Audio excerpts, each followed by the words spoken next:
Hello determined learners, motivation and growth की journey में आपका फिर से स्वागत है। मैं आज के टॉपिक गोल सेटिंग के बारे में आपको बताने के लिए बहुत ज्यादा ही एक्साइटेड हूं। आज हम बताने जा रहे हैं गोल सेट करने की पावर को अनलॉक कैसे करें, समझे कि वे इंपॉर्टेंट क्यों है और सीखें कि आप अपना गोल कैसे सेट करें और आपको सक्सेस की राह पर इंस्पायर और गाइड करने के लिए बहुत ज्यादा ही एक्साइटेड हूं मैं। इमेजिन करें कि आप बिना किसी डेस्टिनेशन के जर्नी पे हैं और आप कहीं भी पहुंच सकते हैं। जो गोल आते हैं वो आपके पर्सनल रोड मैप के रूप में कार्य करता है और आपको डायरेक्शन और पर्पस देता है। गोल एक क्लियर टारगेट प्रोवाइड करता है और जब चीजें टफ हो जाए तब भी एम रखें और अपने आप को मोटिवेटेड रखें, तभी आप किसी भी गोल को हासिल करने में सक्षम होंगे। चलिए आज हम बात करते हैं बहुत ही इंपॉर्टेंट फ्रेमवर्क की, जिसका नाम है स्मार्ट फ्रेमवर्क। ये एक ऐसा फ्रेमवर्क है जो आपके गोल को बहुत ही ज्यादा इफेक्टिव बनाने में आपको मदद करेगा। एक बहुत ही इनक्रेडिबल टूल है, आपके गोल्स को सेट करने में आपको शानदार एक्सपीरियंस क्रिएट करेगा। तो हम स्मार्ट फ्रेमवर्क में बात करते हैं सबसे पहले एस से स्पेसिफिक। आपका गोल स्पेसिफिक और क्लियर होना चाहिए। अब यहां पे स्पेसिफिक और क्लियर होने का सीधा मतलब है कि जैसे मान लिया कि आप कहते हैं ना कि मैं परीक्षा पास करना चाहता हूं। अब मैं आपसे कहता हूं कि नहीं, मैं एसबीआई पीओ की परीक्षा पास करना चाहता हूं। आप कहते हैं कि मैं एसएससी सीजीएल की परीक्षा पास करना चाहता हूं। ये वो अंतर है कि मैं परीक्षा पास करना चाहता हूं और मैं ये एग्जैक्ट परीक्षा पास करना चाहता हूं। ये है स्पेसिफिक और क्लैरिटी। अगर आप एकेडमिक्स में तैयारी कर रहे हैं तो आप कहते हैं कि मैं अच्छा ग्रेड लाना चाहता हूं, लेकिन अगर आप कहते हैं कि मैं अपने ग्रेड को बी से इंप्रूव करके ए करना चाहता हूं, तो यह है स्पेसिफिक और क्लियर गोल। दूसरा जो कंटेंट है स्मार्ट मापदंड का, वो है मेजरेबल, यानी एक ऐसा टूल कि आप अपने गोल को मेजर कर सकें, आप अपने प्रोग्रेस को ट्रैक कर सके। आप जर्नी में आगे बढ़ रहे हैं, गोल तक पहुंचना चाहते हैं, आपको कैसे पता चलेगा कि आपने इसे कब हासिल किया है। आपने गोल सेट कर लिया है और आप अगर उसे हासिल करने की दिशा में आगे बढ़ रहे हैं तो आप एक टाइम फ्रेम तय करेंगे, मेजरमेंट रखेंगे। आप इसको एक एग्जाम्पल में समझने का प्रयास करिए कि जैसे मान लिया कि आप तैयारी कर रहे हैं कॉम्पिटिटिव एग्जाम्स की और आपने प्रीलिम्स की परीक्षा पास कर ली, तो आपने अपने खुद को मेजर कर लिया कि हां, अब हम उस काबिल हो गए हैं कि हम एसएससी सीजीएल की प्रारंभिक परीक्षा को क्रैक कर सकते हैं और हमें अब अगली जर्नी के लिए आगे बढ़ना है। ये आपके गोल का बेसिक मेजरमेंट है और अपने प्रोग्रेस को ट्रैक करने का शानदार तरीका। तीसरा जो स्मार्ट फ्रेमवर्क का टूल है वो है अचीवेबल, यानी आपका लक्ष्य कितना ही चैलेंजिंग क्यों ना हो, वो प्राप्त करने के योग्य होना चाहिए। इसका सीधा सा मतलब है कि आप उस गोल को, यानी जो गोल आप सेट कर रहे हैं वो रीचेबल होना चाहिए।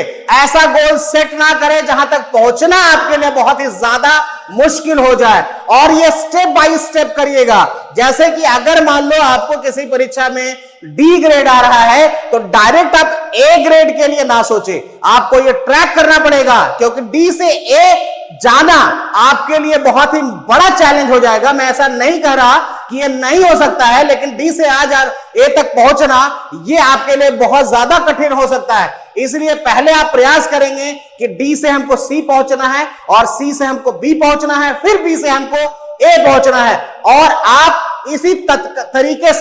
इस तरीके से आप आगे बढ़ते जाइए और धीरे धीरे अपने चैलेंजेस को स्वीकार करिए और उसे अचीव करते जाइए। आप अपने लक्ष्य तक बहुत तेजी से पहुंच पाएंगे। नेक्स्ट जो टूल है स्मार्ट फ्रेमवर्क का वो है रिलेवेंट। आपका गोल आपकी सभी के एस्पिरेशंस के अनुरूप होना चाहिए। अगर आप किसी विषय में एक्सेलेंस प्राप्त करना चाहते हैं तो सबसे पहले आपको मैथ के या आपके सब्जेक्ट जो भी हैं लैंग्वेज के, या आप किसी पर्टिकुलर सब्जेक्ट में ज्यादा बेहतर करना चाहते हैं तो आपको रिलेवेंट कंटेंट के साथ आगे बढ़ना पड़ेगा। क्योंकि गोल आपने अगर सेट कर लिया है, आपके एस्पिरेशंस है, लेकिन अगर आपने सही तरीका और सही कंटेंट इस्तेमाल नहीं किया, सही रिसोर्स नहीं इस्तेमाल किया, तो आपका गोल जो है वो रेलेवेंट नहीं रह जाएगा। इसीलिए आप अपने जो भी कंटेंट है जिसमें आप आगे बढ़ना चाहते हैं, उसमें आपको बहुत ही अच्छे से फिल्टरिंग करना पड़ेगा। और फिल्टरिंग करने के बाद स्टेप बाय स्टेप्स, जैसे कि आप छोटे से एग्जांपल में समझिए, मान लिया कि आपको प्रतियोगिता परीक्षा पास करनी है, तो प्रतियोगिता परीक्षा पास करने के इस सफर में आप एक सब्जेक्ट के साथ आगे नहीं बढ़ सकते हैं, आपको सभी सब्जेक्ट को बैलेंस करना पड़ेगा।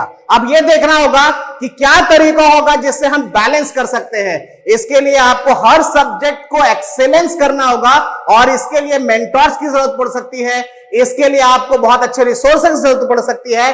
तभी आपका गोल रिलेवेंट माना जाएगा और अपने गोल तक और तेजी से आप पहुंच पाएंगे। अब यहां पे एक और कंटेंट हम ऐड करना चाहते हैं, लास्ट में है टाइम बॉन्ड। अगर आप कोई गोल सेट करते हैं तो उसका फ्रेम जरूर सेट कीजिए, डेडलाइन जरूर सेट कीजिए कि आप अपने इस पर्टिकुलर गोल को कब तक हासिल करना चाहते हैं और कितना अर्जेंसी है आपको इसे हासिल करना।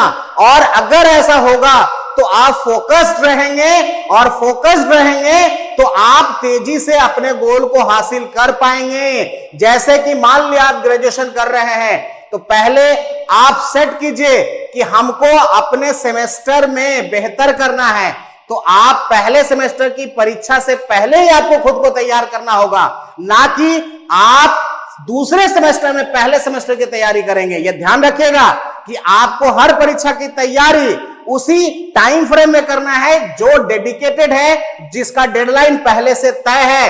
Time boundation is very important things in goal setting. अब आइए हम बात करते हैं स्मार्ट फ्रेमवर्क का निर्माण करने का एक और तरीका बता रहे हैं, जिसमें आप अपने गोल को आसानी से अचीव करना चाहते हैं तो आपको अपने एकेडमिक पर्सनल्स पे ज्यादा काम करना पड़ेगा, स्मार्ट गोल्स तय करना पड़ेगा। आप एक बहुत बढ़िया आप पब्लिक स्पीकर बनना चाहते हैं, तो आप क्या चाहते हैं, कैसे इसको सेट करेंगे? आप सोचिए, इस बात को समझना है कि अगर आप बहुत बढ़िया स्पीकर बनना चाहते हैं तो आपको ऐसे क्लब को ज्वाइन करना पड़ेगा जहां से आप पब्लिक स्पीकिंग स्किल्स को सीख सकते हैं। और आप फिर एक चैलेंज लीजिए कि हम हर दिन 30 मिनट या 60 मिनट हम अपने प्रैक्टिसेस को इंप्रूव करने के लिए 30 मिनट तक लगातार आईने के सामने खड़ा होकर के बोलने का प्रयास करूंगा, कॉन्फिडेंट प्रेजेंटेशन दूंगा। और अगले 2 महीने के भीतर एक टारगेट सेट करें कि हमको स्टेज पे जाकर के पर्टिकुलर प्रोग्राम में अपने आप को प्रेजेंट करना है, और उस गोल के आधार पे हम आगे बढ़ेंगे तो आप बहुत अच्छा फोकस कर पाएंगे अपने गोल के लिए। कई बार ऐसी स्थितियां होती है कि आपके जो गोल्स है ना, उसका ड्यूरेशन लंबा होता है और वो गोल बड़ा भी हो सकता है। तो ऐसे चीजों को पूरा करने के लिए आप क्या होता है, कई बार जब गोल बहुत बड़ा होता है, गोल आपको भारी भरकम लगने लगता है, तो आप उसे ब्रेक कर दीजिए छोटे छोटे स्टेप्स में, छोटे छोटे फ्रैगमेंट में तोड़ दीजिए, और जिसे आपको मैनेज करना आसान हो जाए। और आप बड़े गोल के डर से जब पीछे भागने लगते हैं, तो ये छोटे छोटे गोल्स को जैसे जैसे आप हासिल करेंगे, आपके अंदर जो फियरफुलनेस है, जो डर है गोल छूट जाने का, गोल से पीछे हट रह जाने का, वो खत्म होता चला जाएगा। और इसके लिए बहुत जरूरी है कि अपने गोल्स को फ्रैगमेंट कर दें, छोटे छोटे टुकड़ों में बांट दें। अपने गोल्स को छोटा अगर करना चाहते हैं तो एक छोटा सा एग्जांपल आपको बताता हूं। मान लो कि आपको कोई मैराथन दौड़ना है। मैराथन जो है वो मान के चलिए कि 100 किलोमीटर का है या 50 किलोमीटर का है, तो पहले ही प्रयास में आप कभी भी 50 किलोमीटर या 100 किलोमीटर के लिए प्रैक्टिस नहीं कर सकते हैं। आपको ये सेट करना पड़ेगा कि पहले आप ब्रेक कर दीजिए अपने टारगेट को 5 किलोमीटर के लिए। अगर वो अपने निश्चित टाइम फ्रेम में आप वो अचीव कर रहे हैं तो इसे इंप्रूव करिए 10 किलोमीटर, और फिर इसी तरीके से आप आगे बढ़ते जाएंगे और एक टाइम आएगा कि आप 10 किलोमीटर से 50 किलोमीटर और 50 किलोमीटर से 100 किलोमीटर की मैराथन भी आप बहुत आसानी से हिट कर पाएंगे। और इसके लिए हमेशा से ट्रेनिंग जो है स्टार्ट से करें, 0 से शुरू करें और आप 100 तक पहुंचने का प्रयास करें। एक बार में 100 किलोमीटर या 50 किलोमीटर दौड़ने की आवश्यकता नहीं है। अगर आप इन फ्रेगमेंटेशंस पे काम करना शुरू कर चुके हैं, तो आपने अचीवमेंट्स को सेलिब्रेट करिए। मान लिया अभी आपने मैराथन का चर्चा किया और 5 किलोमीटर का आपने जर्नी जो है वो आपने टाइम फ्रेम में सेट कर लिया, अचीव कर लिया, तो इसे सेलिब्रेट करिए, खुद को सेलिब्रेट करिए। इसके लिए आप चाहें तो खुद को आप इस तरीके से बूस्ट करिए खुद को। आपने बहुत बार ऐसा देखा होगा कि हम कई बार जब कोई उपलब्धि हासिल करते हैं तो अपने आप को बूस्ट करने के लिए हिट करते हैं, इस तरीके से एनर्जेटिक फील करते हैं ताकि हम अगले टास्क के लिए अपने आप को और बेहतर तरीके से तैयार कर पाएं। तो अपने अचीवमेंट को जरूर सेलिब्रेट करिए ताकि आप अगले टास्क को और बेहतर करने की दिशा में आगे बढ़ते जाएं। कांग्रेचुलेशंस गोल सेटर्स, आप अपने सपनों का जो आर्किटेक्ट है वो आप बनने की राह पर हैं। हम कल नए चीज को लेकर आएंगे, नए विषय को लेकर आएंगे और वो विषय होगा अपने चैलेंजेस को कंट्रोल करना सीखेंगे आप कल के वीडियोस में। आपके हर वीडियोस में, नए वीडियोस में हम आपके लिए लेकर आएंगे अलग अलग विषय, और हर विषय आपके लिए बहुत ही इंपॉर्टेंट होगा। हर जर्नी में आपकी अपनी बाधाएं होती है। हम अगले दिन ये सीखेंगे कि हम आने वाले जर्नी में अपनी ऑब्स्टेकल्स को कैसे दूर कर सकते हैं। सपने देखते रहिए, खुद पे भरोसा रखिए और अपने गोल के लिए काम करते रहिए। तब तक मोटिवेटेड रहें, खुश रहें और मस्त रहें। मिलते हैं अगले वीडियोस में, और हमें लाइक करें, शेयर करें और सब्सक्राइब करें।